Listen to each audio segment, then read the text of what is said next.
And we welcome you back to On the Hash with Hatfield. Like, share, and subscribe to our YouTube channel as we're streaming with you each and every week on Cova Sports TV all over the web, Apple, Spotify, VirginiaPreps.com, Facebook, X or Twitter as they call it, Instagram, and so much more. We always appreciate your feedback and interaction with us. And we have a special guest with us. He is the athletics director at Hampton High School. The Storied Crabbers have a big ceremony coming up, as you just saw a moment ago, on Thursday night at Darling Stadium. It is the Hall of Fame recognition. They're going to have their first Hampton High School Athletic Hall of Fame. The formal reception is coming up in the spring, and here to tell us about that and so much more is the AD, Justin Vias. Justin, thanks so much for stopping by. How's life treating you here on the eve of Halloween? And we're getting ready for a big ceremony coming up. Yes, sir. Thank you for having me on. Everything's going well. Fall's going pretty well. Rolling into winter sports here, but, just taking it a day at a time and getting prepared for tomorrow night. For sure. Let's talk about that because you got a big football game as well. Hampton's Crabbers at 6-3 overall, Bethel at 5-3. Both teams playing rather well in the peninsula. I know the big headline game for folks is on Saturday with Phoebus and Warwick, but both teams primed for the playoffs, and you're going to be honoring one of the all-time greats. I don't think folks have quite the comprehension unless you bleed that Crabber red and black, just some of the legendary coaches and people that you all have been around at Hampton High School. We'll talk about one that I know is near and dear to your heart and mine, and the late, great Danny Mitchell, Alvis Mann. You've got winning coaches that have won championships here recently, and Eric Brown and Sean DeBailey on the basketball side of things. But Mike Smith, his numbers are just staggering. 506 wins versus 99 losses, 17 state titles his program has won, 12 under his direction. And his playoff record is 79-32, which is hard to fathom. I think it all makes him a natural choice for the first inductee, right? Yeah, it was a given. I mean, who else to exemplify Crabber Hall of Fame than Coach Smith? 51 years as a head coach, what else can you say? And, we have a lot of people that have coached for a long time at a lot of places, but, just the numbers, 12 state championships, 500 wins, it's mind-blowing of, just the stats and some of the things that, I researched for this ceremony that I didn't even know. The numbers are there, and even, the output is there when we're talking about, kids in college, and not just kids in college, but, successful men that left this program and are a good part of our community. Certainly to do what he's done is unquestionably at the top if you're doing Mount Rushmore of coaches and his achievements. But for those that have grown up around the program, and you're certainly a former Hampton Crabber that was a standout athlete, what do you think he means to those that have walked the halls, have played for him, and that been around the sport? Because I don't know that we'll ever see something like this ever again, because coaches don't stay around these days anymore, 30, 40 years. Coach Smith is Hampton High School. He bleeds red and white. You don't see him too often without a crab on a piece of his attire. He, exemplified what it meant to be a crabber. He was in the building for so long. A lot of people don't realize he taught and was the dean for most of those years here at Hampton High School. And when people come out to games, Coach still comes to games every week, and, everybody wants to talk to Coach. Great guy. Very, very, very good for our community. And, I'm glad that I was a part of his time here. Even though I didn't play football, I knew Coach very well through Coach Mitchell. So, it's an honor to be able to honor him. And it was one of the first things that was on my plate when I took the AD job is, trying to recognizing those who made Hampton High what Hampton High is. Well, and having interviewed him enough over the years, I know he's not one that always, needs the limelight or the spotlight. What was his reaction when you informed him that he'd be the first inductee and you all would do it on Halloween night? I'm sure he had a couple of wisecrack jokes, as he always likes to do, I'm sure, with it about, I need to come up in a costume or something along those lines. What was his reaction to it? It was a big yeah, you know what I mean? And I did it the right way. I went through, me and Woodrow talk a lot, and, Woodrow and Coach talk often. So, I ran it through Woodrow, and Woodrow talked to him, and, he said he was excited, and to get Coach excited is a great thing. Being around so much winning, this is an accomplishment that I'm glad he's excited about. And I'm sure there will be other Hall of Fame honorees that you won't give away on this particular episode that folks can stay tuned as they follow your social media channels with Hampton High School athletics and so on and so forth as we get closer to that spring formal induction. But just the number of players, Coach, I think is it 10 NFL guys that he has coached from the likes of obviously Ronald Curry, legendary, Tyrod Taylor, Dwight Stevenson, a Pro Football Hall of Famer, Daz Newsome. I'm probably leaving out a number of highly regarded players, but just the ones that you think of that have come through the program, it's quite astonishing. Yeah, I mean, one thing, last week when we had homecoming, we had Dwight Stevenson, as the honorary captain. We have a couple NFL Hall of Famers from Hampton High, and Coach Dwight Stevenson. You have Ronald Curry, you have Elton Brown that came through here. You have Robert Banks, Daz, Marcus Hagans had a little stint there. A lot of good guys, but all these guys that most of them I know personally are even better people than they are athletes, and that's what we're looking to push. It's interesting, and I know you know him quite well too. Dwight Vick, who's kin to Michael Vick, he just speaks in such high regard to Mike Smith and what he did for him. The late great Danny Mitchell, Alvis, man, that entire coaching staff, and as I brought up before, it is the number of athletes that have come through all the different programs there at Hampton, not just football, but basketball, baseball. List goes on and on.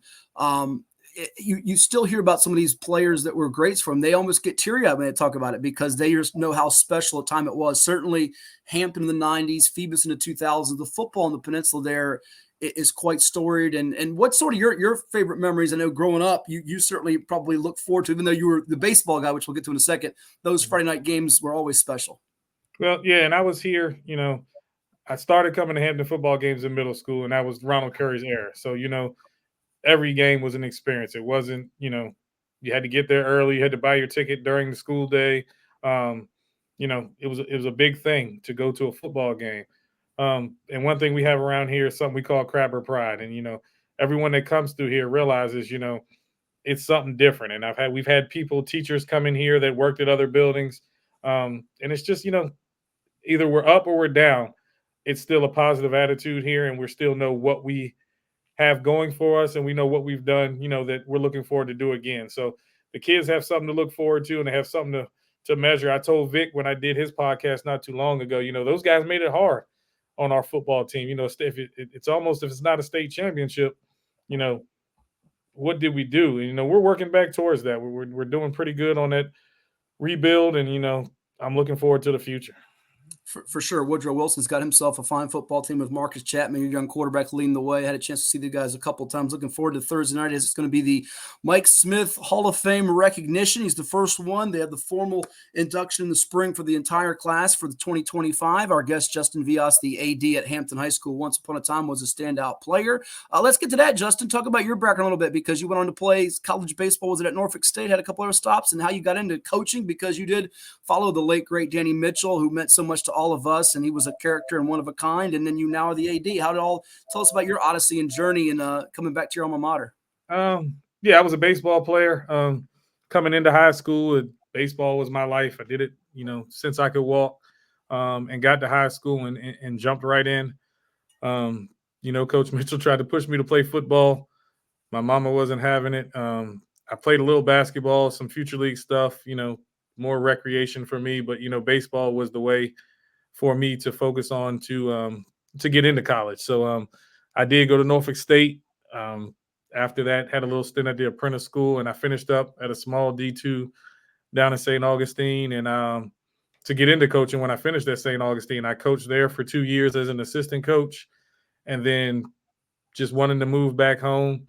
One of my first stops was by Coach Mitchell's house, as it was like a second home to me to stop by. And Vias, I need a JV coach. Do you want to do it? And, the rest is from there. I coached with Danny, coached JV for 2 years, and was Danny's assistant for 7 before he untimely passed. And, learned a whole lot from him, and wouldn't change anything for the world.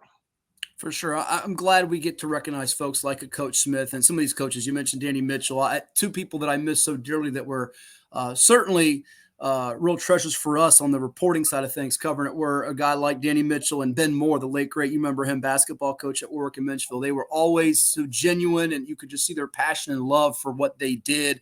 You got a favorite Danny Mitchell story while we're here right now, Justin, that brings you back to either your play? I'm sure you do as you chuckle there. You've probably got a couple that can share, because he loved Friday night football games. He loved seeing us, whether it be me or my pal Lynn Burke, who covered sports for the Daily Press for many years. He always loved to give us a hard time, but he did it in a good-natured, ribbing way. Well, a couple of my favorites I can't say on share out loud, but Danny was Danny, man. I mean, I think breaking it down to one favorite memory would be limiting it. But just, I tell everybody, that saw Danny from the outside, you didn't know Danny Mitchell. And, the nicest guy that you could meet. Now, the facade he had on the outside, you would say, hey, that guy's a jerk. But Danny loved everybody. He loved the kids. He loved Halloween. My favorite Danny Mitchell memories are the ones he wanted to give back. We did the Crabberween game a couple of years with Kicketan with Bethel, where we dressed up and raised money and cans for the food bank. Danny honored my wife. My wife has lupus, and he comes to me one day and say, Vias, let's do a lupus game. We went and got purple jerseys with crabs on them. The funny thing is, one year we wore them, and talking on Coach Smith, he walks up, he said, dang, you guys were trying to fool him. I thought Menchville was playing Menchville because we had on lupus jerseys that day. When Lee Martin was at Bethel and his wife was going through some stuff with some breast cancer, it was Danny's idea. Hey, we're going to wear pink and we're going to do something for her. So, my biggest memories and best memories are Danny of his giving back. It had nothing to do with athletics, but just wanted to give back to the community. I mean, his big thing was, while we're here, we're going to do sports, but I'm going to teach you how to be a man. You know what I mean? And I just want to make sure that when you get into society, you can survive in being a man and do things the right way. Absolutely. Heart of gold and 100%. Couldn't have said it any better there. Justin Vias, our guest here on The Hash with Hatfield. Like, share, and subscribe to our YouTube channel on Cove with Sports TV. We've got the Mike Smith Hall of Fame recognition night coming up on Halloween night this Thursday at Darling Stadium. It's at halftime of the Bethel Bruins taking on the Hampton Crabbers in a key matchup in the Peninsula District as the Crabbers try to get themselves a top seed, probably going to be in that 2 seed in Region 4A. Bethel trying to secure a better seed in Region 5B. Certainly a gauntlet there. And going back to Coach Smith here for a second, Justin, as we get ready to wrap it up with you here, and we thank you for coming on. What I love about him all the time, we get ready for our season preview, the number of nicknames Coach Smith would have of players, whether it be Jawbone, Lollipop, this guy, just his early bird. The number of nicknames was always tug at the heartstrings. And other coaches now do it. I know there's coaches on the South Side, a couple in Norfolk specifically, like Coach McCain at Morey, Coach Slayer. They'll have nicknames for guys, and it's funny because us in the media love that. It's something we gravitate towards. But you won't see this ever again, what he did. And just one season below 500, it's crazy to think. You're right. 8-2 or 7-3. A lot of programs would love that, but it felt like anytime that would ever happen at Hampton, it'd be the first question of what's wrong, which in a way also is a tip of the hat to their excellence, right? Yeah. I mean, you measure around here with playoff wins. You know what I mean? The regular season is what you do to get to the playoffs, and we're trying to be successful, on that side of the table. And, like you said, more times than not, we were. Like I said, I was doing stuff for tomorrow, and 81 playoff victories for Coach Smith. Some of the numbers are mind-boggling. I mean, we actually have something that's not really heard of is 2 national championships in the state of Virginia for high school. And, usually those go to California schools, Texas schools, but we have back-to-back here in the city of Hampton. And like I said, we want to win, and that's our goal, but we also want to raise young men. But also, like you said, the Peninsula District has represented football very well, with Phoebus doing pretty well here over the last 2000s, and Hampton before that. We've got 25, 26 state championships just between 2 schools in the city of Hampton. And I don't think too many other districts, or, we're just talking about a city, can say that. Yeah, without a doubt. And another thing, too, I got to give a shout out to those that are certainly involved. You mentioned Lee Martin earlier with Newport News and Todd Stadium. And then now I know Richard Fortune was there with you at Hampton before you took over as AD. And when you were coaching baseball, the new turf fields are outstanding at both Darling and Todd. If folks haven't been out there for a football game, go check it out. It is just awesome. I know it's better for all of you when it comes to bad weather that hits the area, which fortunately, fingers crossed, we haven't had that. But it's really cool. Last couple ones for you, Justin, before we let you run here. Folks wondering, too, like, how do you go about this Hall of Fame process now? Certainly some are from the area, some you have connections to, some, they may or may not be with us anymore. How you go about this process, and then for the spring, what they can find out more with this. And I bet you were probably even thinking as you took over, I didn't know this until it was brought to my attention by the Facebook post, that there was not already a Hampton High Hall of Fame. No, and I'll be honest with you, Bethel put a little pressure on us. Daraki, also a crabber over at Bethel, when he started did the Bethel Hall of Fame. Then the clock started ticking on when we were going to do it. We already had it in the process, but as you said, there's so many. It's a process. It's not nothing that we could just sit here and put names out right now and say, here it is. You know what I mean? And talking with Dwight and some others, the committee we have formed, because like I told people, it's not me picking people. There's an actual committee of people from all eras that we're going to use to really justify and identify people that should be in there. But going so long, how do you do it? And I'll be honest with you, we haven't really narrowed down how we can represent everybody. I think we're going to try maybe with decades first, just to get it caught up before we keep going. But it's going to be a process. It's going to be hard. As Dwight Vick called it, it's the impossible task, but we're going to take it on. I think it's something that's needed. When people walk in our building, they see, the history and the heritage that we have here. And the bad part about it is it's probably not even half of it. You know what I mean? So that's my other thing, is trying to share, what the history of Hampton High School is. Sometimes it helps for you when somebody else walks in your gym and sees all that stuff hanging around. We've had 9 Gatorade Player of the Years across all sports here at Hampton High School. So I got the banners remade, and those are going to go up in the gym. Just trying to represent, what Hampton High is. And, we are the oldest building in this on this side of the water. So we're really trying to keep that heritage and keep this building alive, and, keep Hampton High School in everybody's name. Yeah, certainly some great stories and legacies on the peninsula when you talk about the schools like Bethel and Phoebus, and you guys at Hampton. It's just mind-boggling, some of the things that you guys have accomplished in athletics and various sports. We'll get you out on this one. Thank you for coming on. Look forward to seeing you on Thursday night, and also touching base with you down the road. If anybody wants to follow, whether they be old or young, because you got all kinds of fans, and in between, how they can keep up to date with Hampton athletics, be it through the social pages and what's in store, any way they can get involved as well. What's the best way they can connect? Yeah, on Facebook, you have Crabber Sports, just typing in Crabber Sports. There's also a personal page for mine. It's Crabber ADVIs. I'm trying to do some little things to show some day-to-day stuff, what happens as an AD, how the building looks and all that stuff. Instagram is also Crabber Sports. And then X, which I've just got on not too long ago, is Sports Crabber, because I think I created a page way back when, and I don't remember the password. I can't get into it, so I had to change the name a little bit. So, yeah, all the updates will be going up there. We've got couple more here for the winter that are going to slide in that I'll recognize, as winter comes along, and a couple in the spring that I'll recognize. And then, like you said, we'll have a big ceremony, probably early summer instead of late spring. We'll wait till school lets out. Trying to turn it into an event. You know what I mean? I watched Norcom and a couple of Suffolk schools. They have weekends where they celebrate alumni, and that's what we want to try to get to. We have so many alumni. I want to make it an event that, people from out of town are able to come to, so the summer's a little better. Make it a 3-day event. We can have something at the building. We're going to have a formal ceremony for all the inductees, and, maybe just even a little bonfire type block party out here at the school, just so people can reminisce. But, trying to gradually make it bigger and better every year, but we had to start somewhere. And, who else would be better to do it than Coach Smith at a Hampton Bethel game at halftime?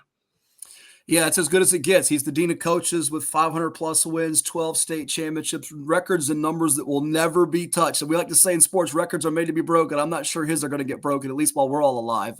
Should be a lot of fun on Thursday night with the Hampton Crabbers at 6-3, taking on the Bethel Bruins at 5-3, with the Hall of Fame recognition coming up at halftime at Darling Stadium. Justin Vias, the AD over at Hampton High, thank you so much for coming on the program. All the best to you, and we'll talk again down the road. All right, have a good one. That's Justin Vias with us here on The Hash with Hatfield. We've got a timeout, some commercials, and bills to pay. We'll come back with our conversation. If you missed it, from 757 Saturday Sports Talk with Coach Young and me with Warwick head football coach Corey Harrison to preview the Raiders and Phantoms and give you some thoughts on this weekend's games right here. Keep it tuned to Cova Sports TV.